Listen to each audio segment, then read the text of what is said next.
and thanks for joining me today. My name is Matt, and today what I wanted to talk to you about is using different order types to protect your investments and help you achieve better chances of investment success. Now, I'm sure many people out there know, but some people might not know, there's more to trading than just buying and selling. There's ways that you can kind of specify what you want something for, whether that's to get into a position or out of a position. And I'm just going to give you some real easy ways to remember this in the future so that you can use these strategies to help protect your investments. So with that said, if you look on my screen here, you'll see that I have slobs over bliss, which is a very weird way to remember this, but it'll help. And whatever it takes to help remember it. I know when I was studying for the Series 7, I was never really able to get this consistently straight until I saw this chart. And then I really was able to just get it down very easily from there. So we have slobs over bliss, and you'll see that line represents the present value of the stock. We'll explain this further so it makes more sense, but just keep this kind of graph or picture in mind. So the first thing that we'll talk about here is going to be a buy limit. A buy limit is simply the maximum price that you are willing to pay for a single position, or multiple positions, but within the same company. So as an example, let's say a stock is currently trading at $75 for their market value. So that's their current price as of whenever you're looking at it. And you are interested in putting this position into your portfolio, but you feel it's a little overpriced from the research that you've done. And you think that if it were to go down about $15 a share, that it would be something that would fit well into your portfolio. So simply what you would do when you place your order is you would put in your order, you would put in a buy limit at $60. Basically what that means is if that stock has a downward momentum and it does hit $60 or below, your trade should execute so you get it at that price. Now you could set that to either a 60-day open order and just have that order open for something like 60 days, or you can just have it as a day order or till the end of that trading day. So up to you. If it's something you think that it's going to hit that day, go ahead and place it in just for the day. Generally, I always like to leave them open for 60 days if possible, just because I might not remember at the end of the day, or the next day it might go down, and it's not something I really want to have to go back and do every single day. So leaving it open for 60 days, I think, is a pretty good strategy. And just so you know, the PP is the purchase price and buy limit. So you put in your order for $60. The next one we'll have is a buy stop. And notice here that it's above that line. So that means we're putting this in above the price. And let's explain. So buy stop is a trade is executed once a specific price has been reached. So using the example of $85 as your current market value, basically what this is for is people that use moving averages or strategies along those lines to find when they want to buy an investment, and they believe that once it hits above a certain share price, that it will have enough support under it or enough momentum carrying it forward for that stock to continue increasing in value. So they're waiting for it to hit that because that's kind of, again, like their support line. And then once it exceeds that, they'll have that support keeping the stock rising in value. So if it's at $85, but you think that support line is really going to hit in around $100 a share, you would go ahead and you would put in a buy stop for your purchase price at $100. Same thing too, same time frames. If it hits above 100, odds are the order will execute. If it never hits above 100, then your order just simply expires and nothing happens. So pretty simple and pretty easy with those. The next one that we'll do is a sell limit. So sell limits are great strategies. Admittedly, I typically use sells order types more than I use buy order types, because a lot of times when I make a purchase, I just simply do it at the market value. So sells are something that I personally utilize often. And honestly, I don't usually just sell something unless I absolutely need the cash. I just put in these orders so I can try to maximize the value of it.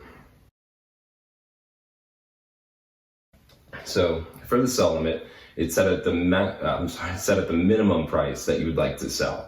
So if something's trading, again, we use the same numbers here at $85. You own this share and it's at $85. Doesn't matter what you purchased it at. Let's just say you purchased it at $60. You've gotten a nice $25 gain per share already, but you would really like to get a $40 gain per share. And if it exceeds that, then you're good and you'll cash out because you don't see any reason that it would continue to climb.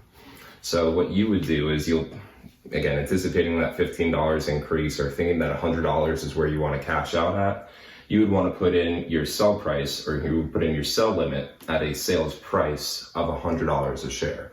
And for all of these, but I'll just continue to repeat it, if it reaches that $100, then it'll go ahead and execute. If it doesn't reach that $100, then it doesn't execute. So pretty simple there. But again, this is just a way, if you feel a stock is maybe overvalued currently and don't see the justification for why there's that steady price increase, you would do this so you can kind of squeeze out as much money as you can of it before leaving that position. And lastly here, a sell stop. So I want to just pause right here while I have the screen up in front of me, just so you know, the O and the I don't really mean anything. It's just a way for you to remember slops over bliss. You know, it would look kind of weird if it was just sell BS and BLSS. So simply why those are there, they're pretty irrelevant to what we're talking about today.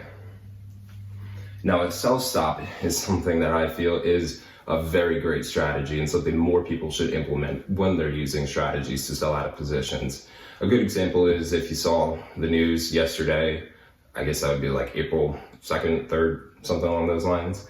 Luckin Coffee had a significant drop in their stock price because they found out that there's a chance, or there's investigations going on, that they inflated their sales numbers, so some fraudulent activity, and it lost 70% of its value. So this is a place where these sell stops would come into a great play in your portfolio.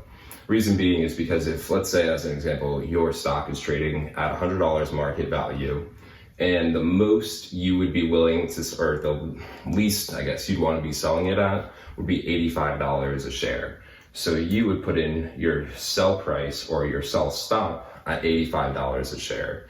That way, you know, if momentum's carrying it forward, awesome, then, you know, just let it continue doing its thing.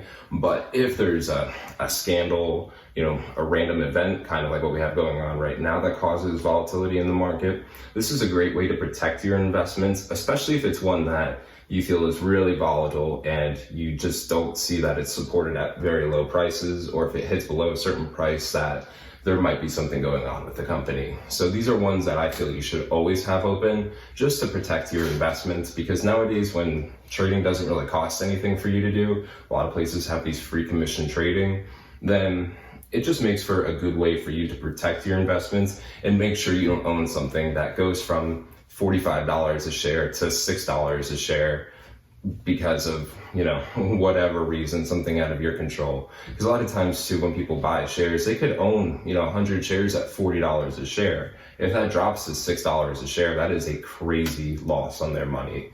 So it's just an important way to protect your money again and make sure that it doesn't drop too significantly, or so you don't look at your portfolio and have dramatic decreases in your account, or, you know, a little panic once you see those kind of drops in your account. So these are great strategies to have, I would say, especially in times of market volatility, just as ways of protecting your investments. You know, these are the little things that you can do for your accounts that will make you feel more comfortable with trading, especially because we all have lives. Not everybody has the time just to sit there and watch the market throughout the entire day and can keep a close eye on their portfolio. So it's a good way, if you, again, don't have that kind of time, to know that your investments are safe, but also emphasizes the importance of knowing when you want to go into a stock position and when you want to get out of a position.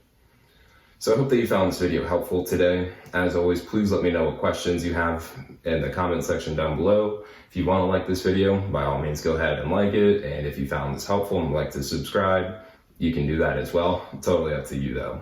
Well, again, thank you so much for your time today. You could be anywhere in the world right now, but you chose to be here with me, and I really appreciate that. I also really need to work on that ending so I can get that down a little smoother, but I kind of like that for the ending of my videos. Anyway, stay safe out there, wash your hands, and I hope you have a great rest of your day.